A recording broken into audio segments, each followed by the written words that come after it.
Hi, how's it? It's Karabo. We're in the next part. I'm trying to explain something here and I don't know how long it's going to take or when I'm going to be asleep. All I know is that I can't afford for the power to go off because if the power dies, my computer's going to die and the light that you're seeing that's gawking at my face right now will also be dimmed and that's not going to be kosher. Okay, so let's just get straight into this within the half an hour that we have left before 8 a.m. in the morning. Alright, sorry about that. Okay, dream vibes. Dream mode, ne? I was talking in the earlier part about my grandmother's house. Okay, so when we were growing up, ne, we grew up with Tladi Soweto. My grandmother had this house in Tladi Soweto. And her kids, you know how back in the day before, apartheid was at the very tail end of itself.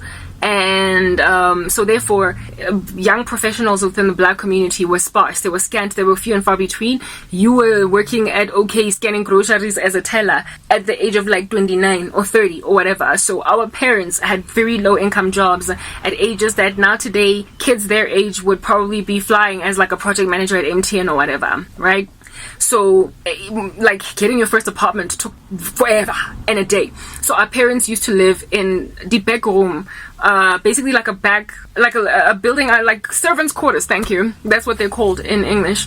Like in the servants' quarters of their parents' houses, like a breakaway from the main home where grandma and granddad stay. The parents would, up to even the age of 35, still be staying at their parents' houses. So my grandmother's house had quite a few of these back rooms, and so for those reasons my cousins and I grew up in one big fat chunky household. It was like Medea's happy family. It was really lovely. I loved it. I loved my upbringing. It was the best. Okay, as kids, so it was really fun to be at my grandmother's house, and if you lived there permanently, you had it you were happening, you know what I'm saying? So the cousins that used to live, there were breakaways. My grandmother's children, they stayed on the property. My mom and my uncle. So I basically grew up with these cousins of mine, right? But my one aunt had her own house because she married first and she was the oldest out of all of them anyway, right? So she had a house called Lamene. And then my grandmother and my grandfather, when they got married, they already had kids outside of their marriage. And so those aunties had their own separate houses out there. But her immediate kids were living in the back room, right? So it was fun for us. I mean, the parents might have felt a little bit claustrophobic, but when you're a child and you got a whole bunch of other kids, cousins, living on the same property with you be like, it's fun. December home and that day, the cricket is every day. It's just really lovely to grow up in a household full of many children. Don't realize today just how much of clamor it is for parents, but for the kids it's yo. So cousins then that belonged to these aunties that were breakaways, that were outside of the marriage, and also the auntie who was older that had her own house because she was now married, type thing. They used to visit as well. So this, June holidays, April, March holidays, any kind of holiday. More, and we would sleep on the floor and it was just so much fun. My grandmother's house was literally the place to be for kids. It was so much fun. Nobody wanted to not live there. And so given that my cousins and I, who belonged to, I guess, the parents who lived on the property, loved that place so much, to be broken away from that environment was just not acceptable for us. It was no, I don't want to go. I don't want to live Kodamene. I don't want to live Komapetla. I want to live Motladi. So kids had a problem with being ripped away from my grandmother's house because it was so much fun there for us as children, right? But like I said, parents likely did not experience the same level of fun because there were too many of us rolling around in one yard. And so therefore, my grandmother had this best friend, Onadula Koma Betla. And she loved children, and she had a little creche that she also ran during the day. And because my mom had postpartum depression with me and I was her least favorite kid, I was, whatever type establishment thing, and she got exasperated by all these kids running around, and too much. My grandmother also agreed that there were too many kids here, so they wanted to ration the children away. What in the world?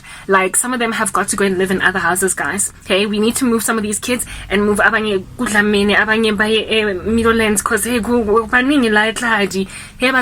and I was among the kids that were shipped away. Yo, guys, I was among the kids that were shipped away. anyway, and they shipped me all throughout that time. I was shipped to Dlamini. I once lived with Dlamini, and I hated it because there were barely any kids there, and I didn't even like the school they sent me from there. But before Dlamini, there was this house called Mapetla, and I was very, like, it was even before Kikena Skolo officially nearly crashed. Like, it was that little age. I have quite strong memories of my childhood. I'm clever, so I remember very young things that happened when I was very young. Developmentally, I'm like, yeah, sharp. Anyway, whatever. So I was still before primary school type age, like super, like, violent toddler, young, ne? Like, yeah, just out of diapers when they decided to move. Me alone. My older sister didn't even come with, okay? They decided to move me alone to this house. My grandmother negotiated with her best friend, and she was like, do you want to take Mwana Munke? And, oh goodness, this decision was based on the fact that this woman's, my grandmother's best friend's kids, they were not even her kids, they were more like her it was her kids, definitely her kids.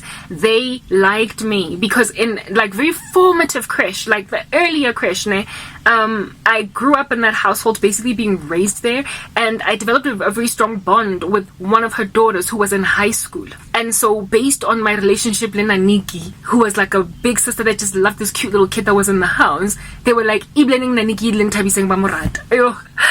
I loved those two women, those two girls, those two teenage girls. They really had a good, strong relationship with me. But I preferred to be near my mom. At that stage, my parents were already divorced.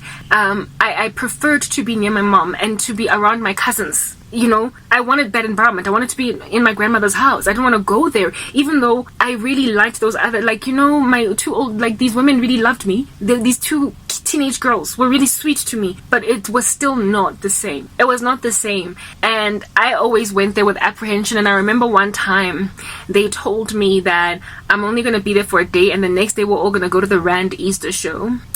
And they dropped me off there, and I waited the next day to go to Rand Easter show for them to come and pick me up, and they didn't.